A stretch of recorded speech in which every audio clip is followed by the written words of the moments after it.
Dark, gritty remakes. We've all heard of them. It's what you get when a developer attempts to refresh a well-worn franchise by reinterpreting it with a darker, edgier, and often more realistic tone. It worked for Tomb Raider, but not so well for Bomberman. And of course, not every game is going to benefit from a gritty remake, so it's important to know your audience. And this brings us neatly to today's game. Space Invaders Invasion Day, or to use its Japanese title, Space Raiders, was produced by Taito and published in Europe by Sammy of Atomic Wave fame, and it's a huge departure from the 1978 original. This is the PlayStation 2 version, although it was also available for the Nintendo GameCube. The tone is set early on, not only with cover art invoking Independence Day, but with an opening movie sure to give anyone nightmares, looking like Adam Sandler's Pixels if it was directed by Rob Zombie. I mean, who sees this and thinks, let's make it into this?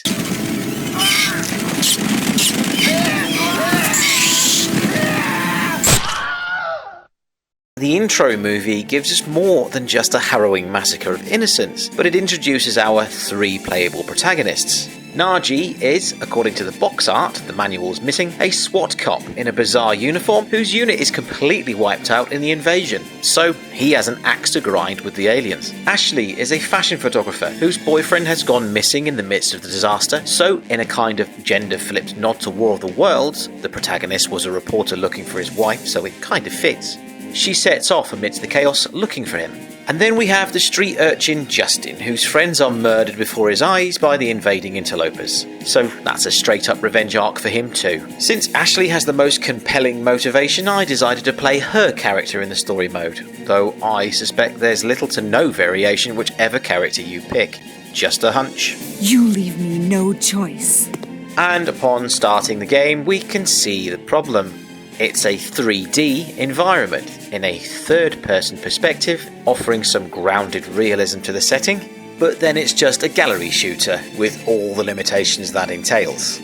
Despite being in an environment that you should be able to move freely about in, you can only run or roll across the bottom of the screen, shooting up at the enemies. The Space Invaders, presumably just glad to stretch their legs after travelling all the way to Earth in their spaceships, remain at street level to attack you in waves. All of this clashes terribly with the hyper-realistic aesthetic. You've got the street scenery of cars, bollards and barrels to take cover behind, which at one point just reminded me of this.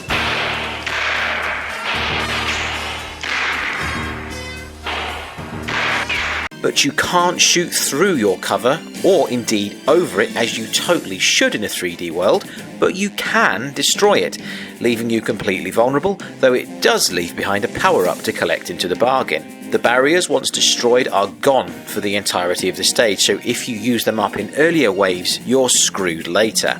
Power-ups can also be earned from gunning down this thing, which appears randomly, this game's equivalent of the original's mother ship. The rewards these power-ups yield include health, invincibility, weapon upgrades, super speed, and grenades. There are grenades.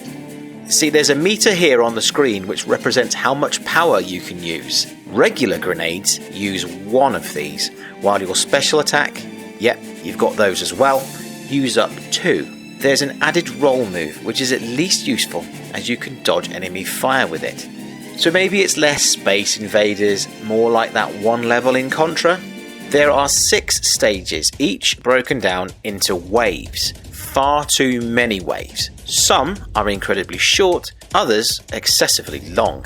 A lot of enemies take precisely far too many hits to kill, making it an exercise in just mashing the fire button until they finally stay dead.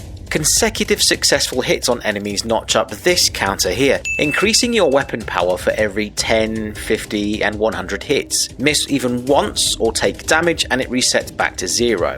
The aforementioned grenades and special attacks break the monotony, but they're too few and far between, as are the opportunities to collect power-ups. The invaders don't kill you outright, they just sap a bit of your health each time, and that even includes when they reach you. So the whole original premise of Space Invaders, stop the aliens before they get you, and thus the entire appeal, is completely absent from Invasion Day. There isn't a game over when they catch up to you, and they don't even become more dangerous. In fact, quite the contrary, because that roll move can be used here to damage and kill them. Thanks to the scarcity of power-ups and frequent bullet hell moments, it's pretty much an inevitability that you're gonna die. But fret not, because this game has infinite continues. However, hitting start to play on wipes your score back to 0, making the whole point of points, pointless. The complete lack of a fail state and the game only ever being over once you've called it quits makes it an absolute chore to play. Just endure it for as long as you can stomach it.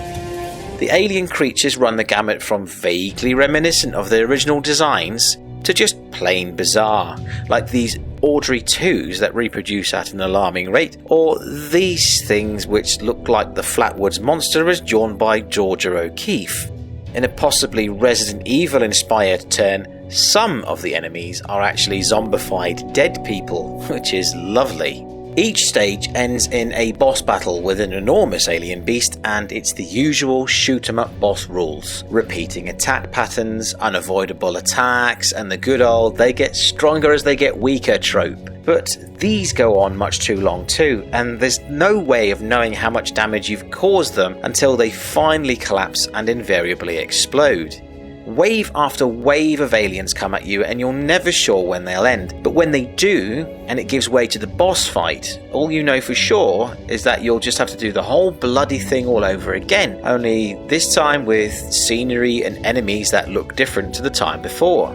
And that's about it for 6 stages, until the climactic face-off with the alien queen, at least I think it's a queen, where we're treated to this utterly baffling cutscene in which the invaders reveal that Earth were the invaders all along, because of radio signals? The signals that come from this place.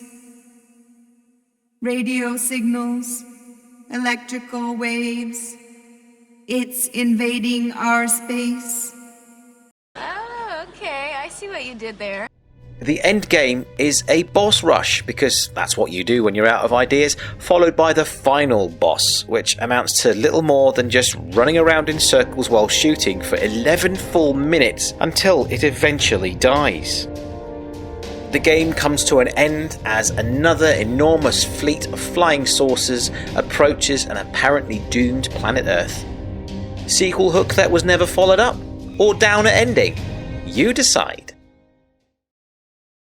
If the story mode wasn't enough, you get to play the entire game from the start in survival mode, but here you only get 1 life. Ironically, this gives the game more meaning, as here your score actually counts for something and there's an actual threat of failure. But it's not really enough to keep anyone coming back, and certainly not if you've already slogged your way through the main story. Space Invaders Invasion Day is unfortunately a most disappointing excretion from a company who once upon a time set the standard and didn't languish below it. The sweet corn in the poo though has to be the graphics, especially in the cutscenes. They're superbly animated, even if they're unfortunately undermined by dreadful dialogue. If Space Invaders is your thing, Invasion Day is probably not for you. A better alternative for the PS2 would be Space Invaders Anniversary, a compilation of some of the earlier revisions of the original game, offering infinitely more replayability. But at £2.50, it's precisely 2.5 times too expensive to qualify for the quid game. Although the PC version is only 50p, which would have qualified, and would have been a better pick altogether, come to think of it. Oh, for